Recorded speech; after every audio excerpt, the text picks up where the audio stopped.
was our ice rescue training. There's two big scenarios where we'll see this online, and that's either people ice fishing on our big reservoirs, or usually families following a dog that will go out on the ice, whether it's chasing geese or just having fun. And when they fall through, it's not a real danger to the dog. In fact, most times when they come out, they just jump right back in if they could. But what we have a problem with is when people try to go out after them and they fall through, and that becomes an issue. Whenever you want to submerge, go for it. So every year we do a refresher on ice diving. It's kind of a unique situation in that we can't just come up if something happens. There's a specific spot, a hole in the ice where we have to come. So being tethered to our comm line becomes infinitely important. I'm tending the comms line for the rescue swimmer right now. At least once a year we try to practice this. Being in Colorado, it's sort of a guessing game as to whether we'll have ice or not. Today we had a hole cut first thing, but like we talked about, conditions can change rapidly, and we ended up having to do a shore-based dive instead of a penetration dive. So ice dives are something that's a low frequency, high risk operation. Most people won't see an underwater ice call in their career, which is a good thing.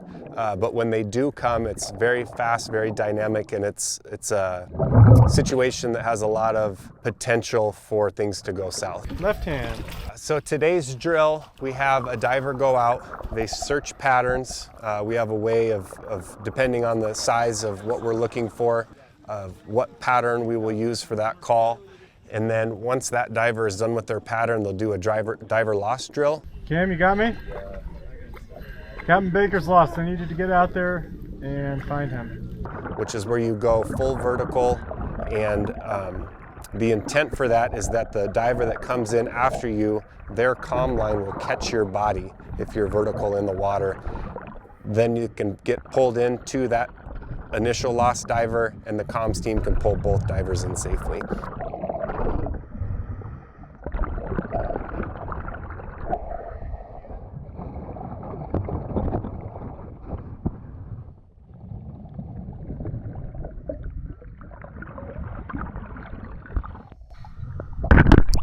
So that's what we were practicing today.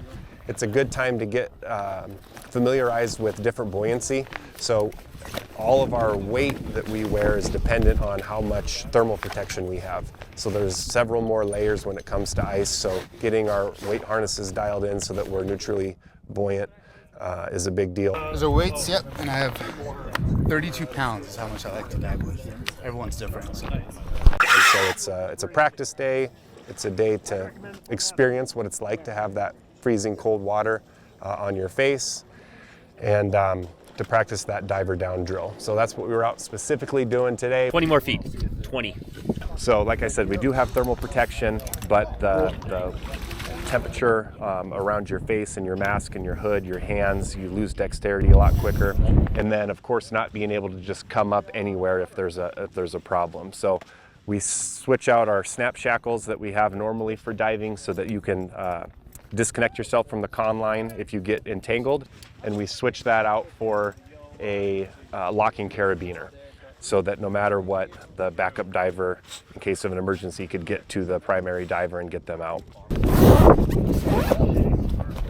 So the dry suits we have are the same. They're hazmat rated dry suits in case we are diving on a vehicle to where you've got a lot of chemicals that have been released from that. Or in instances like the Boulder floods, we found that all of the things that come into the waterways through flooding can be detrimental to our skin. We had a lot of outbreaks after that. So both our Swiftwater and our dive dry suits are fully encapsulated hazmat rated suits. So the ice dive is actually a really pretty dive. Unlike the summer months where everything's churned up by boats and swimmers and paddle boarders, in the winter it's had time for everything to settle, and then there's the protective layer of the ice. So we have the best visibility of the entire year during our ice dives. So it's neat to be able to have a better glimpse of what's under the water. And then when you're down there and you look up, if it's a sunny day like today, the sun reflects off the different pieces of ice and the cracks in a pretty spectacular way. And it's actually pretty amazing to look up at that from underwater.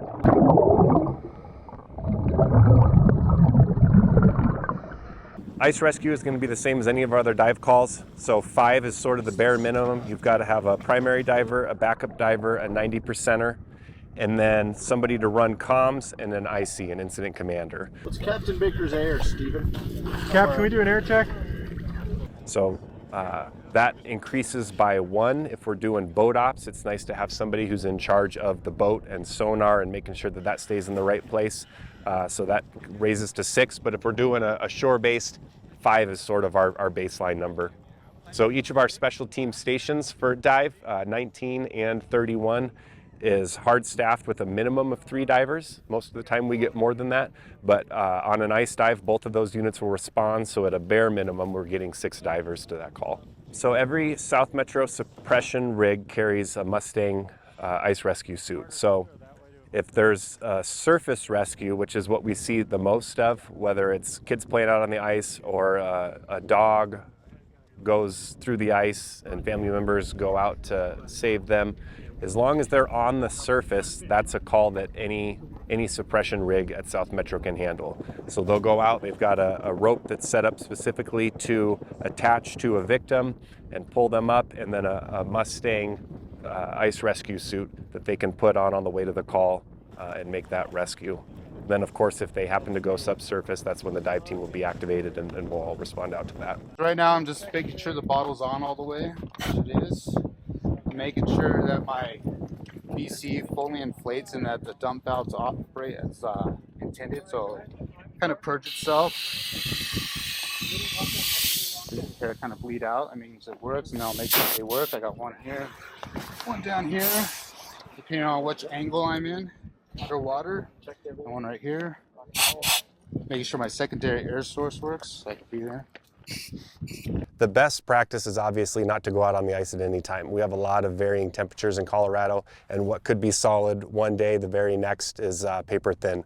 So best off, don't play on it. If you're going to go out on the ice, have a PFD, have the buddy system in place so that if something happens, you have a way to get out. We won't have to lift. That's gonna be cool.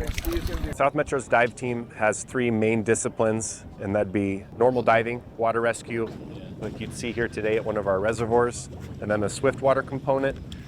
So we've got mutual aid set up with West Metro, so anything that happened up in Golden or down the Clear Creek. We have the South Platte in our district. Anytime there's moving water, which would also include floods, we'll respond to that. And then the third is the ice rescue. So those are the 3 main water disciplines that we're all trained on the dive team. Perfect. Left hand. And then every South Metro personnel has basic training in the ice rescue and sort of getting the ball rolling on either a dive incident or a swift water incident. Ice rescues is not common, but maybe more than you'd think. There's a handful every year that happen, especially the surface rescues. We're good for maybe a half a dozen of those every winter. And then it seems like we generally have one big subsurface ice rescue call a season.